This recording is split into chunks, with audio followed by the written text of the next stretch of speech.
Hello guys, how are you today? Today first we are going to correct the two exercises that you have to do, that you had to do, and then we are going to see what you will have to do for today. Just to warn you, I'm going to let you 2 days to do the work, today's work, because it's maybe a little bit long and I'm sure you also have many other things to do. So clearly I'm going to let you 2 days to do that, okay? On est parti. Correction du premier exercice qui était un petit peu plus facile que les autres. Quoique, il ne faut pas non plus dire que c'était ultra simple, hein, ça reste quand même de votre niveau. Je propose à ceux qui n'ont pas fait cet exercice-là, bon, s'ils veulent l'écouter, il n'y a pas de souci. Maintenant, c'est pas obligatoire. S'ils sentent qu'ils n'ont pas besoin, ils peuvent passer directement à la suite de la vidéo. Ok? Donc, on est parti. Pour ceux qui ont fait cet exercice-là, en fait, il fallait remplir avec un, de et l'article 0 en anglais. Dans la vidéo que je vous avais demandé de regarder juste avant, et dans le petit exercice que je vous ai donné à faire juste avant cet exercice, on vous expliquait que et un, ça veut dire en français un et une. Pas respectivement un et une, c'est bien un et une, d'accord? Les deux peuvent s'utiliser pour dire un et une. Ce qui change en fait quand on utilise ou un, c'est la consonne ou la voyelle que vous avez juste derrière. Ok, si je vais prendre ce document-là pour vous aider. Hop, hop. Voilà. Si je prends une pomme, ok, on va bien dire an apple. D'accord? Une pomme. An apple. Si je dis une trousse, ok, une trousse, on va bien dire a pencil case, ok, a pencil case, une trousse, d'accord. Tout ce qui change en fait, c'est juste le fait que vous ayez derrière une consonne ou une voyelle, tout simplement, ok. Donc, si on reprend l'exercice juste ici, 1. Vous aviez ensuite de. De, ça veut dire le. C'est un article qui est défini, c'est-à-dire qu'on peut pointer du doigt. Ok. Si on dit c'est le boucher du village, on dira bien the butcher. On le montre du doigt. Ensuite, vous aviez l'article 0. L'article 0, il est très difficile pour nous parce que chez nous, ça n'existe pas. En général, c'est pour parler justement de manière générale. Par exemple, si vous voulez dire que tous les chiens du monde entier, tous les chiens du monde entier, vous allez dire dogs. Ok? Tous les chiens du monde entier. Ça fait référence à tous les chiens du monde entier. Par contre, si vous voulez faire référence aux chiens de votre voisin, vous allez dire the dog of my neighbor. Ok? Le chien de mon voisin. Ok? Par contre, si vous voulez dire un chien m'a couru après, on va bien dire a dog, ok, run after me. Ok? Un chien m'a couru après. A dog. D'accord? Je répète, dogs en général, tous les chiens aiment les os, comme il y avait dans votre vidéo. C'est le même exemple. Tous les chiens aiment les os. Tous les chiens du monde entier, de toute façon. Le chien du voisin, ça c'est un chien bien précis, on l'indique, il est défini ce chien. A dog run after me, ça veut dire un chien, peu importe lequel, je m'en fiche, moi tout ce qui m'importe c'est qu'il m'a couru après et qu'il m'a peut-être mordu, ok? C'est ça qui m'intéresse. Donc, on est parti. Bon, ça c'est bon. On y va.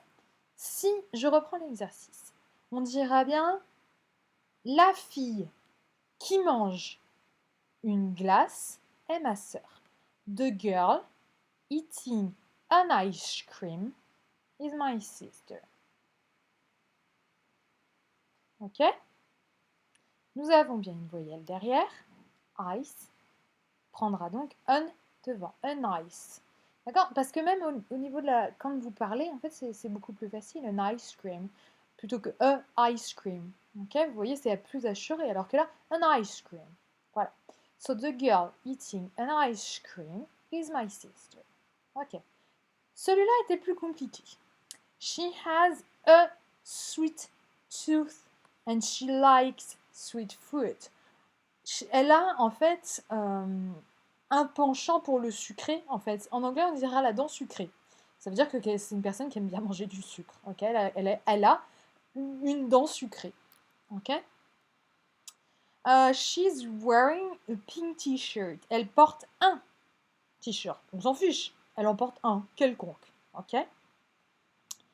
Pink is her favorite color. Ok, le rose est sa couleur préférée. There is a wet market near our home. Our home. Ok, on dira bien a. Mom went to the wet market to buy some vegetables. Ok. Une fois qu'on a déjà qualifié un marché, on dira aussi le marché. Ensuite, il est défini. D'accord? Vous l'avez défini ici, on le définit. Ok? Mom went to the market. Ok? Maman a été au marché. To buy some vegetables and bread. Now she's in the kitchen. Ça, c'est aussi défini. Ok? Elle est dans la cuisine. C'est dans la nôtre, elle n'est pas ailleurs. Ok? La cuisine. She is wearing a chief hat. Ok? Elle porte un chapeau de chef. And an apron, un tablier. She's going to cut the vegetables. Okay, les légumes. Okay, on s'intéresse bien aux légumes, toujours pareil, qui sont dans la cuisine. Okay, ils sont définis, ces légumes. I had breakfast an hour ago. J'ai pris mon petit déjeuner il y a une heure. I ate a sandwich and an apple. J'ai mangé un sandwich et une pomme. Okay, peu importe la pomme. I also drank a carton of oranges. J'ai aussi bu une brique de jus d'orange. The sandwich was delicious. I love sandwiches. J'aime les sandwichs en général, ok? Peu importe, on s'en fiche de savoir si c'est les sandwichs du voisin, de ma mère, etc. Moi, j'aime tous les sandwichs, ok? Je suis pas difficile, j'aime tout. Ok? Ici, il n'y a pas de fléchage. Contrairement à, si vous reprenez, la cuisine. Il y a un fléchage. On sait de quelle cuisine on parle. Ici, on ne sait pas de quel sandwich on parle. On parle d'un sandwich, des sandwichs, de tous les sandwichs. Par contre, si on avait voulu faire un fléchage et qu'on avait voulu dire I love the sandwiches of my mother, là c'était possible. Les sandwichs, là vous avez un fléchage. Parce que c'est ceux de ma mère, uniquement ceux de ma mère. On flèche, on impose une flèche. Ok? We are playing a board game. On joue à un jeu. It is an exciting game. C'est un jeu excitant because it is like a race. Parce que c'est comme une course. Whoever reaches the finish grid first will be the winner. Peu importe qui atteint la dernière case sera le gagnant. Ok? I'm very lucky today and I always win. Je suis très chanceux aujourd'hui et je gagne toujours. Ok? S'il y a toujours des difficultés, n'hésitez pas à revenir vers moi, ok? Pour que je puisse vous expliquer une nouvelle fois. Maintenant, si vous le voulez bien, je vais passer au deuxième exercice, à savoir celui du discours indirect. Et par conséquent, si vous ne l'avez pas fait, vous pouvez, si vous souhaitez, passer ce passage. Ok? Alors, je reprends les autres. Voilà pour la correction du discours indirect. Alors, on est parti. Je vous ai mis plusieurs solutions qui étaient tout à fait possibles. Je vous préviens tout de suite.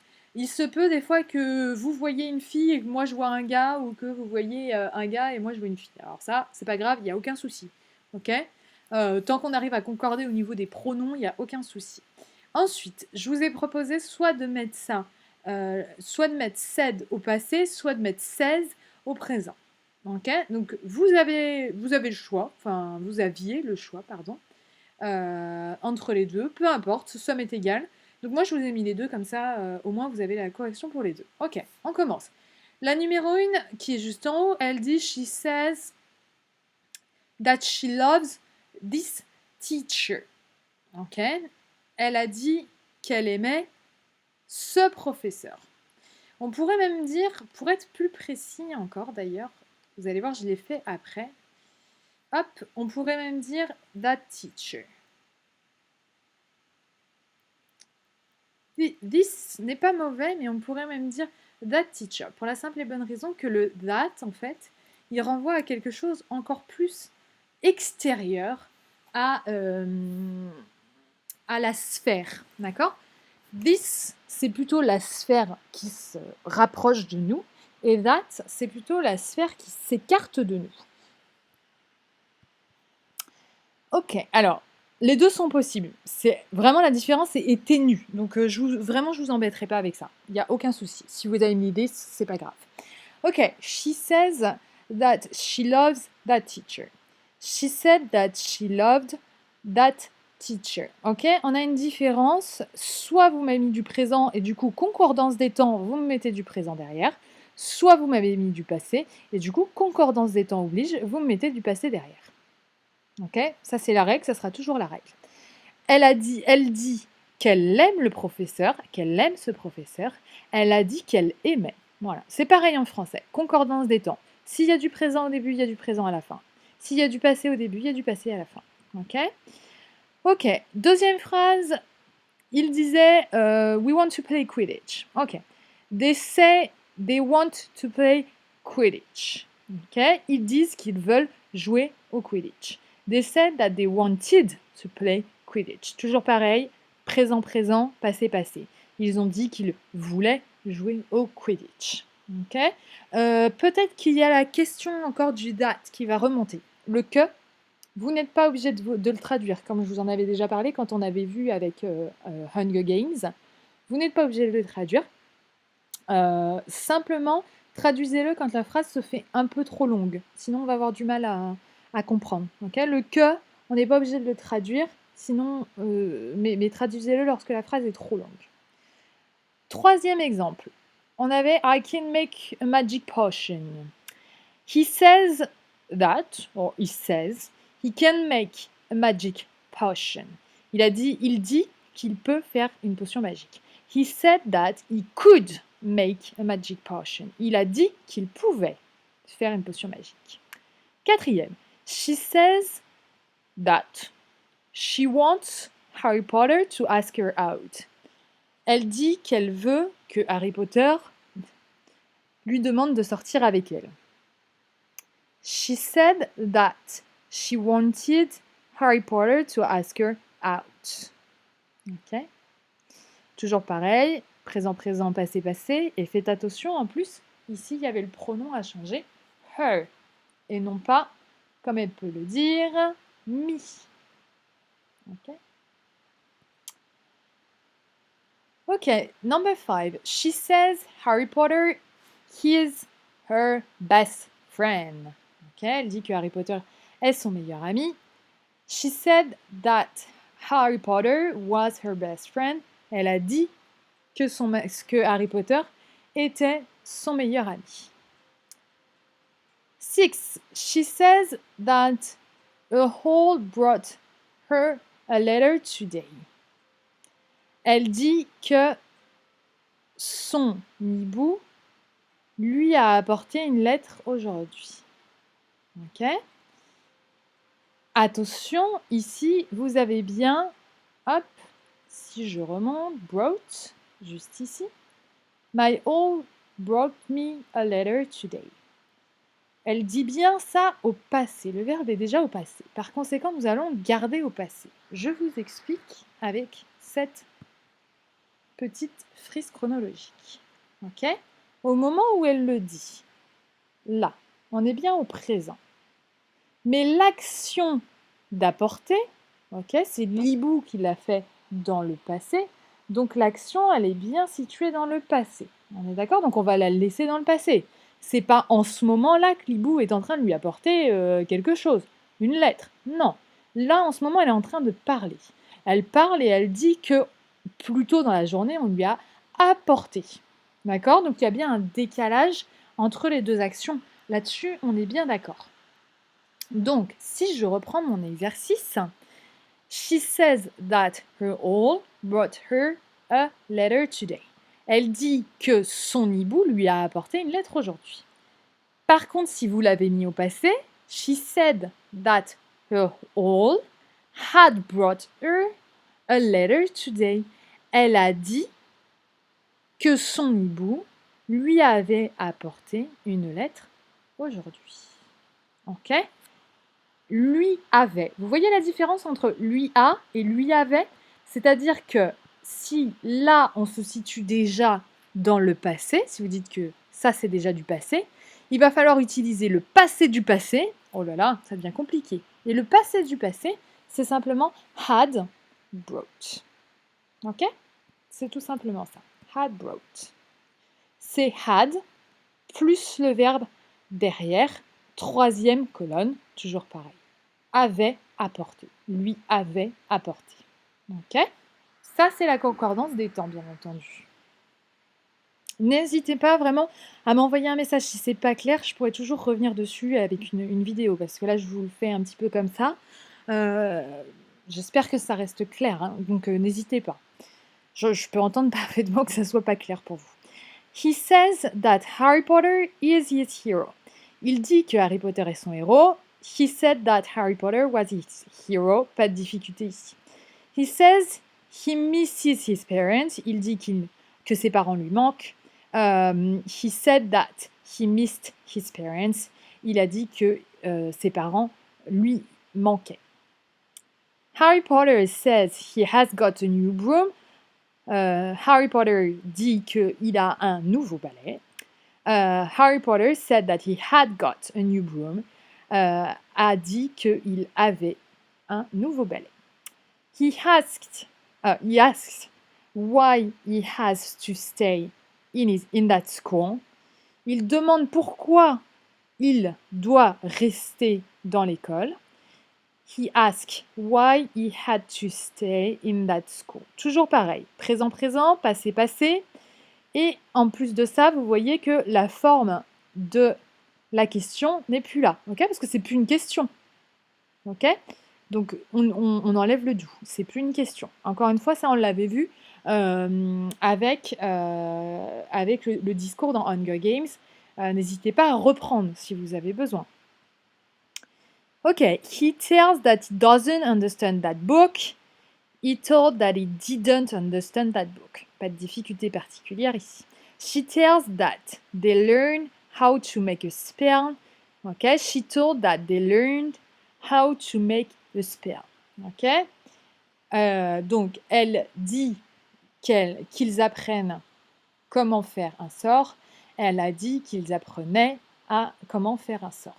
Toujours là, ici, petite différence, anglais-britannique, anglais-américain. Anglais-britannique, c'est le T, et vous savez, les anglais américains, ils aiment bien simplifier la chose, donc eux, ils mettent carrément un D. Ok? À vous de choisir. Vous prenez ce que vous préférez. He says that he transformed him into a cat. He said that he had transformed himself into a cat. Toujours pareil. Ça, c'est comme la phrase tout à l'heure avec brought. Ok, je reprends. Là, vous voyez, le verbe, il est déjà au passé. Il dit « je l'ai transformé en chat ». Ok? Donc, vous avez déjà du passé. Si vous voulez dire « il dit qu'il a transformé, qu'il l'a transformé en chat ». Ok? On dira en français. Et du coup, si vous voulez le dire au passé, évidemment, vous allez dire « il a dit qu'il l'avait transformé en chat ».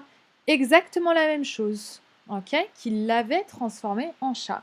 Transformé, hop, on pourrait le rajouter là, transform, ok? Et du coup, avait, had, ok? Qu'il l'avait transformé, du coup, ED, qu'il l'avait transformé en chat. Ok, parce qu'au moment où il le dit, paf, c'est le moment où nous on est en train de faire l'exercice. Et du coup, pour le mettre dans le passé, soit vous mettez transform, soit ici vous mettez du passé, et du coup il va vous falloir le passé du passé. Je répète, le passé du passé, il est là, c'est le past perfect. Ok, il avait transformé. C'est comme en français en fait. Il avait transformé. Ok, il l'avait apporté. Exactement pareil que le français. Ok, on finit l'exercice. La torture est bientôt terminée. He says, ok, she says she has to find the sorcerer's stone. Ok, pas de difficulté particulière. Mis à part, ici, vous aviez le must. Et le problème, c'est que must, on ne peut pas le mettre au passé. Et du coup, il fallait mettre had. Ok. Ici, vous pouvez garder d'ailleurs le must. Il n'y a pas de souci particulier. Must est possible. Par contre, ici, vous êtes obligé d'utiliser le had to. Ouh là là, ça chauffe un peu. Je sens qu'au niveau du cerveau, ça chauffe un peu. Alors, je vais vous laisser un petit peu méditer sur ça. N'hésitez pas encore une fois, je suis là si vous avez besoin de poser des questions. Ça me permet de vous dire que maintenant, je vous propose justement un exercice à choisir entre le present perfect or the past simple. Ok? Donc, soit le prétérit, soit le present perfect que nous avons déjà vu en classe. Vous vous souvenez avec l'Afrique du Sud, et vous vous souvenez quand on avait fait le petit jeu au milieu de la cour, c'était exactement pour parler du present perfect, à savoir faire un bilan. Voilà. Donc à vous de vous poser la question, est-ce qu'on fait un bilan ou non? Est-ce qu'il y a un lien entre le passé et le présent ou non? S'il n'y a pas de lien, tout simplement, si ça s'est passé hier et que c'est fini, si l'action est terminée, eh bien, vous allez utiliser le past simple, à savoir le prétérit. Ok? Oui, cette page fait un petit peu mal aux yeux avec les couleurs. Voilà. Mais bon, ça peut nous réveiller le matin. Ok, pour...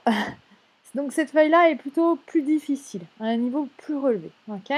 Pour ceux qui souhaitent quelque chose d'un petit peu plus soft, vous avez la révision du prétérit avec des verbes irréguliers. Bien entendu, rien ne vous empêche de faire les deux. Ok? Et je pense que je vais vous laisser un peu plus de temps. Ok? Donc je pense que je vais vous laisser tranquillement 2 cours pour faire ça.